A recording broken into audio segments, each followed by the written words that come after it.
कितने हमारे पूर्वज शहीद हुए, फांसी पे चढ़ गए, तब जाके देश आजाद हुआ। और आज हमारे पूर्वज शहीद हुए इसलिए क्योंकि हमारे आने वाला पीढ़ी सर उठा के जिए। लेकिन आजाद भारत में आज हम गुलाम बने हुए हैं, तो साथी उसके लिए लड़ना पड़ेगा। आजादी से पहले राजा के घर में रानी के कोख से बच्चा जन्म लेता था, वही राजा बनता था। लेकिन आजादी के बाद बाबा साहब भीमराव अंबेडकर ने हमें एक संविधान बना के दिया, हमें एक लोकतंत्र बना के दिए, और उसने बताया कि इस देश में अब राजा का बेटा राजा नहीं बनेगा, अब इस देश में राजा वही बनेगा जिसके पास वोट होगा। बाबा साहब ने कहा कि जरूरी नहीं है कि रानी के कोख से बच्चा जन्म लेगा वही राजा बनेगा। अब इस देश में गरीब मजदूर का बेटा, गरीब किसान का बेटा या मल्ला का बेटा हो, जिसके पास वोट होगा वही राज्य का मुख्यमंत्री और देश का प्रधानमंत्री बनेगा। लेकिन आपने अपनी शक्ति को नहीं पहचाना, आप अपने वोट को ताकत को नहीं समझा, जिसके कारण आज भी आप लाचार है, बेबस है। लेकिन वही जगह पे जिन्होंने अपने वोट को ताकत को समझा, उन्होंने अपनी दुनिया बनाया, अपने समाज में बदलाव लाया, अपने नाम को रोशन किया। जैसे हमारे आदरणीय लालू प्रसाद यादव जी छपरा के बगल में गोपालगंज जिला में जन्म लिए, हमारे मुलायम सिंह यादव जी, बहन मायावती जी, स्वर्गीय रामविलास पासवान जी, ये लोग कोई अमीर घर में जन्म नहीं लिए, ये लोग गरीब घर में ही जन्म लिए। लेकिन इन्होंने संघर्ष किया, मेहनत किया, अपने वोट को ताकत को समझे। जब आदरणीय लालू प्रसाद जी ने जब दल बनाए तो उनके लोगों ने उनको साथ दिया, उनके समाज के लोगों ने साथ दिया। जब साथ दिए तो दल को बल मिला, और जब दल को बल मिला तो लालू प्रसाद यादव जी 15 साल बिहार का मुख्यमंत्री बने रहे। ये कैसे हुआ भाई? ये पैसे के दम पे नहीं हुआ। कोई लालू प्रसाद यादव जी कोई अमीर घर में जन्म नहीं लिए थे, वो भी गरीब घर में ही जन्म लिए थे, और पैसे के दम पर बिहार में मुख्यमंत्री नहीं बने, वो वोट के दम पर बने। साथियों, वोट के दम पे बने, और वही वोट आपके पास भी है। अभी जाति जनगणना हुआ, उसमें बताया ना कि बिहार में ओबीसी 1 नंबर में अगर सबसे ज्यादा संख्या वाला कोई जात है तो हमारा यादव भाई है, जो 14% है। और दूसरा अगर बिहार में अगर कोई जाति है ज्यादा संख्या वाला तो कौन है? वो निषाद है, बीन बिल्दार नुनिया मला है, जो 10% संख्या है। लेकिन आपने अपनी शक्ति को नहीं पहचाना, अपने वोट को ताकत को नहीं समझा, जिसके कारण आज आप इतने लाचार हैं। काश अगर हमारे समाज में भी लालू प्रसाद यादव जी जैसे नेता जन्म लेते तो आज इस समाज में इतना गरीबी नहीं होता, ये समाज भी आगे बढ़ता। लेकिन हम लोग आज लाचार हैं। तो इसलिए साथियों, अपने हक अधिकार के लिए संघर्ष करना पड़ेगा, लड़ाई लड़ना पड़ेगा, तब जाके बदलाव होगा।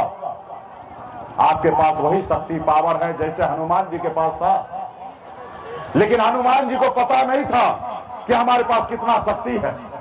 जब हनुमान जी को एहसास कराया गया कि हनुमान जी प्रभु आपके पास अपरंपार शक्ति है, जब हनुमान जी को एहसास हुआ तो वही हनुमान जी 7 समुद्र पार जाके रावण को लंका जलाने का काम किया। साथियों, रावण को लंका जलाने का काम किया।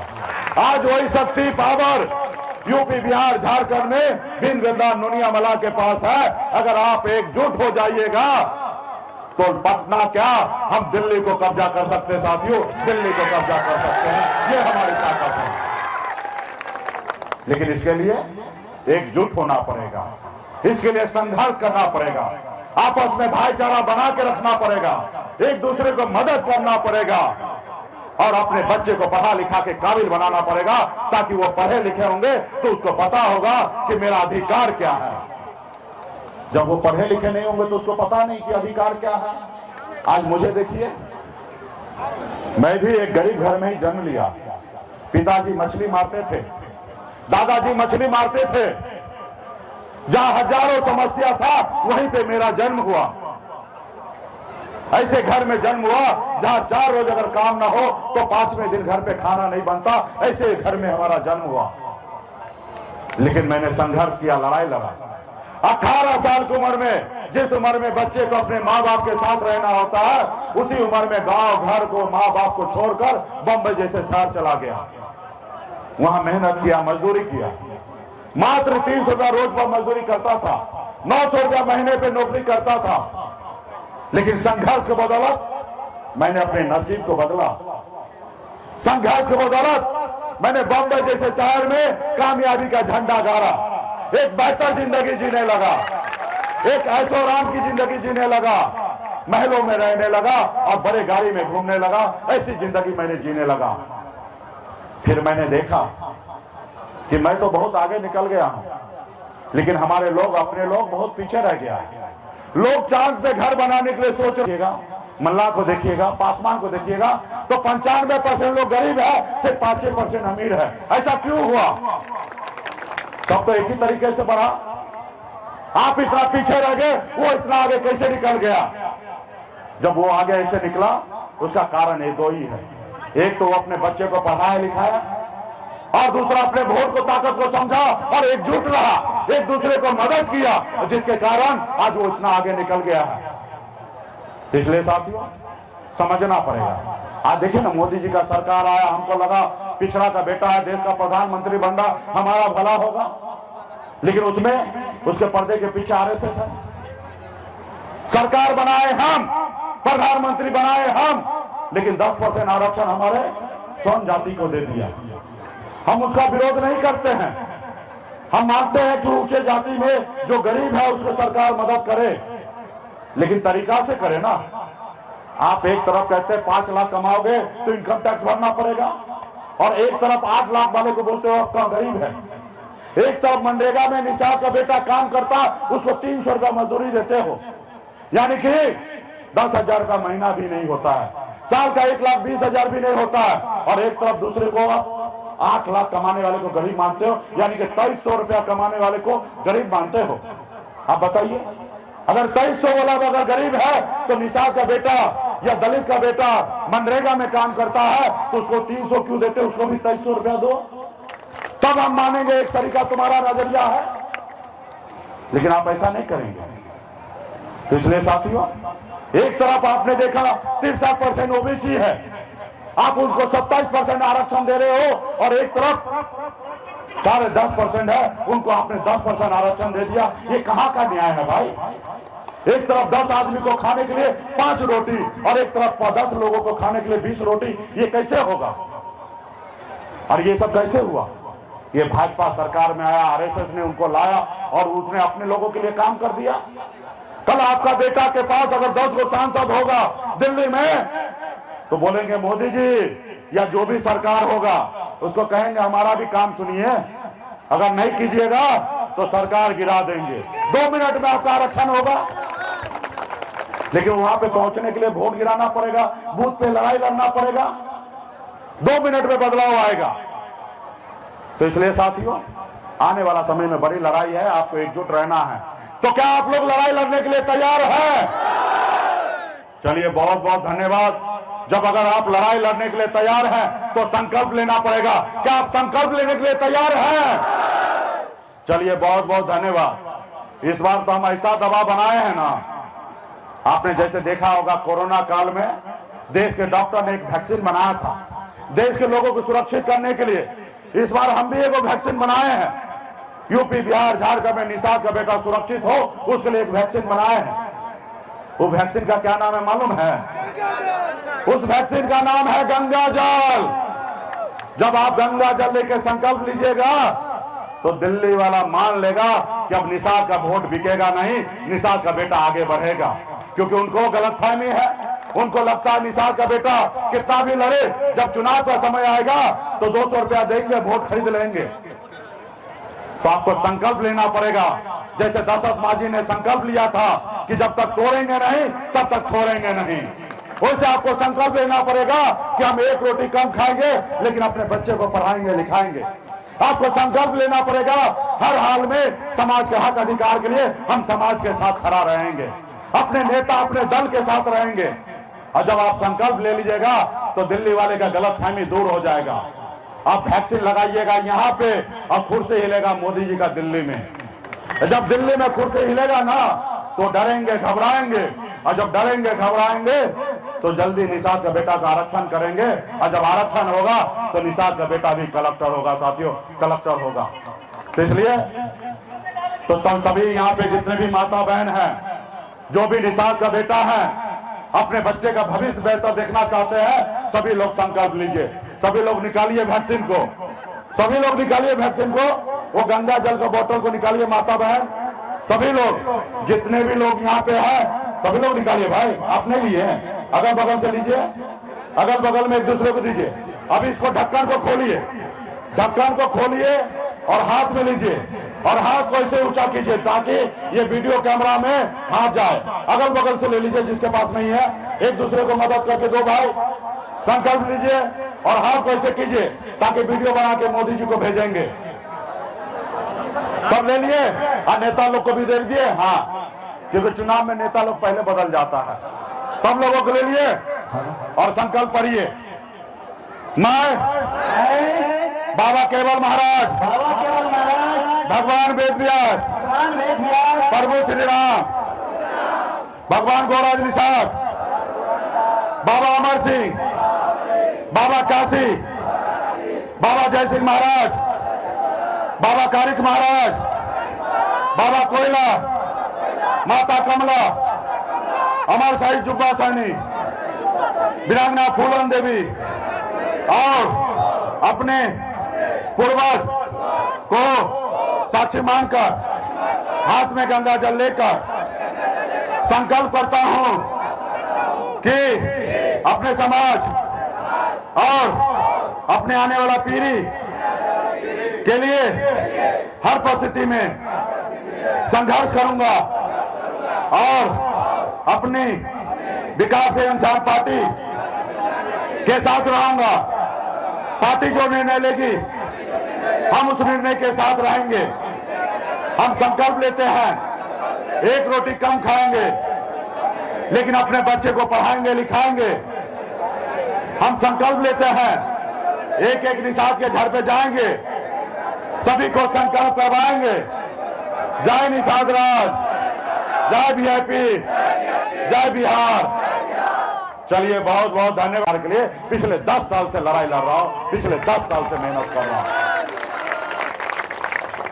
और निश्चित तौर पे 10 सालों में हम आरक्षण तो नहीं ले पाए, लेकिन बिहार में हमने कब उपलब्धि हासिल नहीं किया। हमने लड़ाई लड़ा, संघर्ष किया। कब तक ये निषाद समाज को कोई जानता नहीं था, पहचानता नहीं था। निषाद का बेटा अपने आप को मल्ला कहने से डरता था, लेकिन आज हर एक युवा अपने आप को कहता है कि मैं सनफ मल्ला हूं, अपनी पहचान इस तरीके से बनाया है। कल तक लोगों को लगता था कि मल्ला का मतलब है मछली मारना, लेकिन हमने बिहार में दिखाया कि मल्ला का मतलब सिर्फ मछली मारना नहीं है। मल्ला का बेटा नेतृत्व भी कर सकता है और शासन भी कर सकता है, मैंने दिखाया।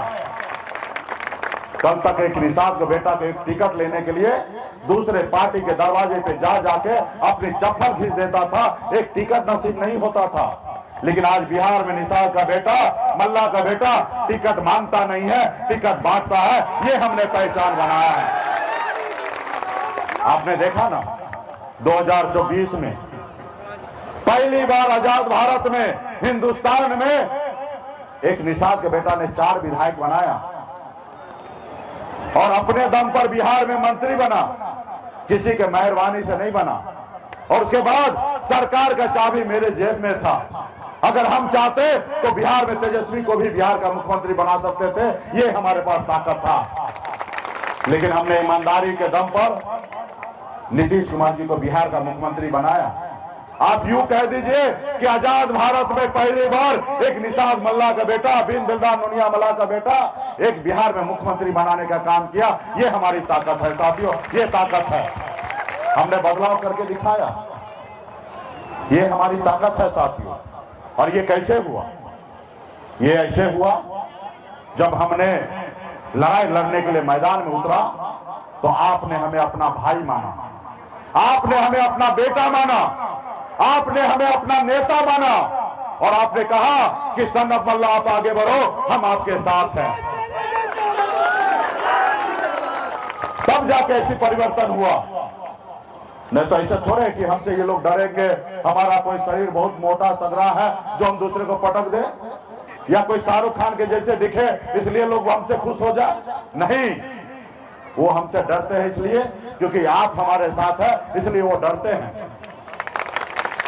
और इसलिए साथियों, अगर आने वाले समय में साथ रहिएगा तो आने वाला समय में दिल्ली का सरकार आपसे डरेगा।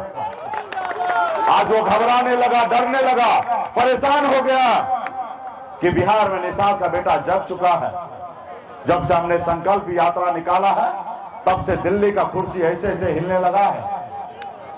परेशान है कि मुकेश सहनी को कैसे नाराज है मनाएंगे। आज ये हमारी ताकत है साथियों।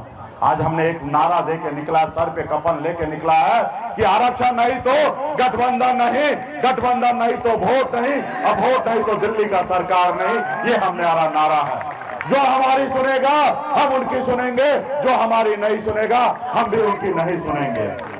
जो हमारे बच्चे का फिक्र करेगा हम उनके बारे में सोचेंगे, जो हमारे बच्चे का फिक्र नहीं करेगा हम उनके बारे में नहीं सोचेंगे साथियों, नहीं सोचेंगे। अभी 2024 आने वाला है।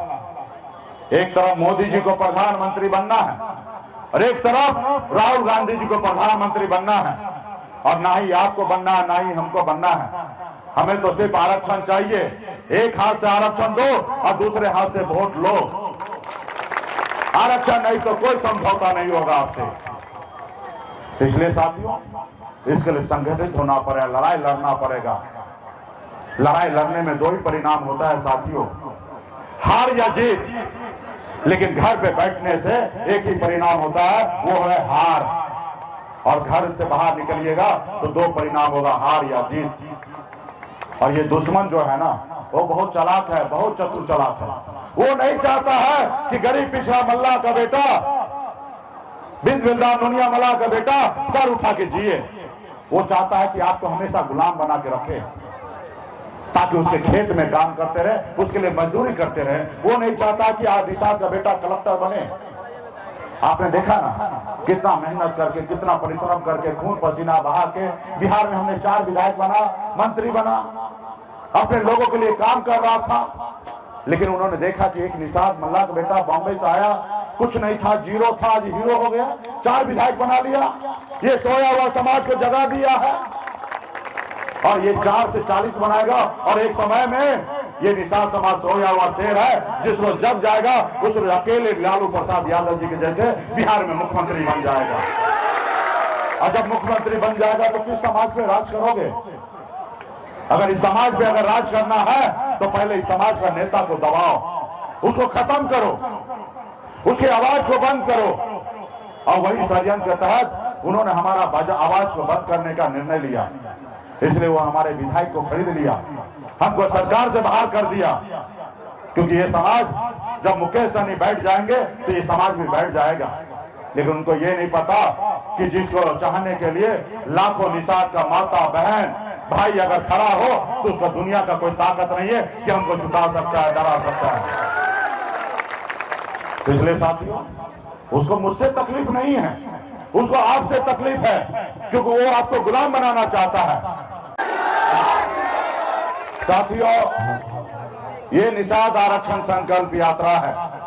ये यात्रा 25 जुलाई से पटना से निकली हुई है।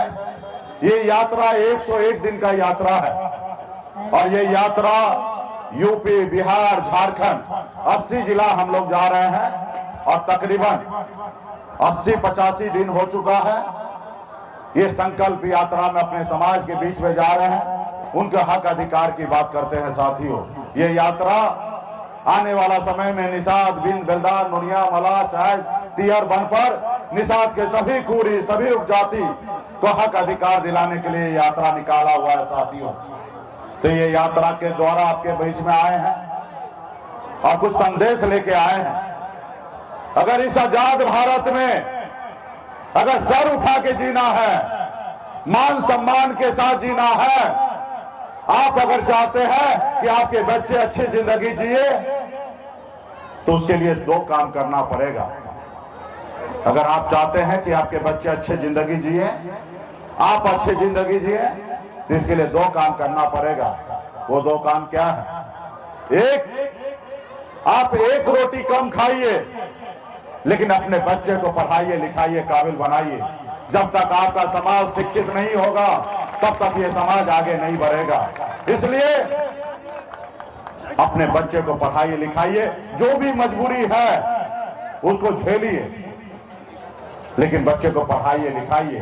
आप झोपड़ी में है तो झोपड़ी में रहिए, लेकिन पहले बच्चे को पढ़ाइए, लिखाइए। और जिस रोज वो बच्चा पढ़ लिख लेगा, उस रोज वही बच्चा आपको झोपड़ी से निकाल के महल में पहुंचा देगा, महल में पहुंचा देगा। और दूसरा क्या?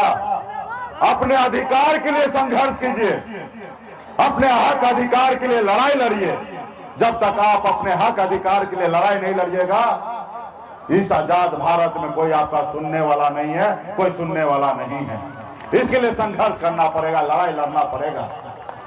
आज जो हम लड़ाई लड़ रहे हैं, आजादी के 77 साल हो गया। देश में देश के प्रधानमंत्री 75 वर्ष का उन्होंने जलसा किया कि हमारा देश आजाद हुआ, 75 साल हो गया है। लेकिन साथियों, ये आजाद भारत में आज भी हमें गरीबी से आजादी नहीं मिला है। इसलिए साथियों, आज जो हम लड़ाई लड़ रहे हैं कि आरक्षण निषाद को मिलना चाहिए, बिंद बिल्दार मुनिया मला को मिलना चाहिए, ये मेरा अधिकार है, ये हक है। मैं किसी से भीख नहीं मांगता हूं। आज बताइए ना, ये देश एक ही है, देश के प्रधानमंत्री एक है, देश के गृह मंत्री एक है, ये देश जो है एक ही संविधान से चलता है। आप बताइए, बंगाल में चले जाइए, वहां पे निषाद, बिंद बिल्दार मुनिया मला सभी को आरक्षण मिल रहा है, एससी का दर्जा मिला हुआ है। आप दिल्ली चले जाइए, वहां पे निषाद के सभी उपजाति को आरक्षण मिला हुआ है। लेकिन आप बिहार में आइए तो यहाँ पे आपको आरक्षण नहीं मिला, ओबीसी में रखा हुआ है। आप बताइए, आपके साथ कितना अन्याय हो रहा है। एक ही देश में एक ही लोगों के लिए अलग कानून है, जबकि बिहार, बंगाल, उड़ीसा, झारखंड पहले एक ही राज्य हुआ करता था। पहले ये एक ही राज्य हुआ करता था। आज बताइए, किसी घर में 4 गो बेटा है, जब वो छोटा है तो एक साथ में है, जब वो बड़ा हो गया, शादी हो जाएगा, तो सबका परिवार बड़ा होगा तो अलग अलग घर बना लेगा। तो क्या अलग अलग घर बनाने से क्या अलग हो जाएगा? आखिर एक ही बाप का तो औलाद होगा ये चारों। आज उसी तरीके से जब बंगाल में आरक्षण है तो बिहार में क्यों नहीं? जब दिल्ली में आरक्षण है तो उत्तर प्रदेश में क्यों नहीं? इसका दोषी कौन है? इसका दोषी जो दिल्ली में बैठे हैं वो दोषी है कि वो आपका हक अधिकार नहीं दिया। और दूसरा दोषी कौन है? दूसरा दोषी आप और हम हैं कि हम अपने हक अधिकार के लिए संघर्ष नहीं किए, लड़ाई नहीं लड़े। अगर हम काश अगर 75 साल पहले संघर्ष करते, लड़ाई लड़ते, तो हम निषाद समाज को आरक्षण बिहार में मिल गया होता। और जब आरक्षण मिल गया होता तो इससे क्या लाभ होता मैं बताता हूं। आज यूपी जाइए, बिहार जाइए, झारखंड जाइए, 137 जिला है और 137 जिला में एक भी निषाद का बेटा कलेक्टर नहीं है। आप बताइए, इतना बड़ा राज्य, 3 राज्य में एक भी निषाद का बेटा कलेक्टर नहीं है। अगर आरक्षण मिल गया होता तो आज निषाद का बेटा कलेक्टर होता, एसपी होता, एसडीओ होता, बीडीओ होता, डीएसपी होता, डॉक्टर होता, इंजीनियर होता। लेकिन आपने लड़ाई नहीं लड़ा, जिसके कारण आरक्षण नहीं मिला और जिसके कारण आपका बच्चा, आपका बेटा मछली मारने पे मजबूर है, दूसरे के खेत में काम करने के लिए मजबूर है, अपने माँ बाप को छोड़कर दूसरे प्रदेश में जाकर मजदूरी करने के लिए मजबूर है। इस बच्चे के बारे में कौन सोचेगा? इसके हक अधिकार के लिए कौन लड़ेगा? आप ही को लड़ाई लड़ना पड़ेगा। कोई और नहीं आएगा लड़ाई लड़ने के लिए साथियों, कोई और नहीं आएगा। अगर आप अपने बच्चे का अगर न्याय देना चाहते हैं, अगर ये वीडियो पसंद आई और वह बिहार के राजनीति और बिहारियत से सरोकार रखेनी तो सब्सक्राइब बटन दबा के चैनल के सब्सक्राइब कर ली। ओजे एगो घंटी बा, ओकरा बटन दबा देला से कुल सटीक और मारक खबर रुआ मुफ्त में मिल जाई। अगर रुआ पत्रकारिता के हमनी के नया प्रयोग में सहयोग कर चाहतानी तो ज्वाइन बटन दबा दी। पेटीएम नंबर नोट कर ली 9386816700। धन्यवाद।